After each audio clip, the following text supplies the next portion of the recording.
नांदेड जिल्ह्याचा सातबारा काही कुणाच्या नावावर केलेला नाहीये। जिल्ह्यात परिवर्तनाची नांदी सुरू झाली आहे असं म्हणत मुख्यमंत्र्यांनी काँग्रेस प्रदेशाध्यक्ष अशोक चव्हाणांवर निशाणा साधला।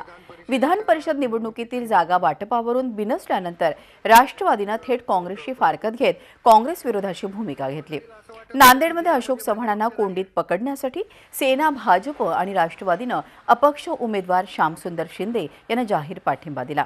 अशोक चव्हाणांचे कट्टर विरोधक शिवसेना आमदार प्रताप पाटील चिखलीकर यांनी श्यामसुंदर शिंदे यांच्यासाठी सेना, भाजप, राष्ट्रवादीला एकत्र आणलंय। नांदेडमध्ये एका विवाह सोहळ्यासाठी आलेल्या मुख्यमंत्र्यांनी अपक्ष उमेदवार शिंदे यांच्या निवासस्थानी आयोजित बैठकीस आवर्जून उपस्थिती लावली।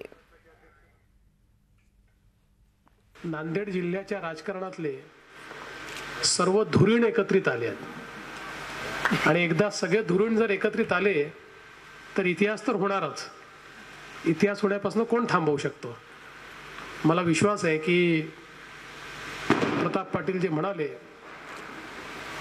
की हा जिल्हा काही जिल्ह्याचा सातबारा काही कोणाच्या नावाने केलेला नाही आणि एक परिवर्तनाची नांदी आता जिल्ह्यामध्ये मोठ्या प्रमाणात तयार झाली आहे। झी 24 तास रहा एक पाऊल पुढे।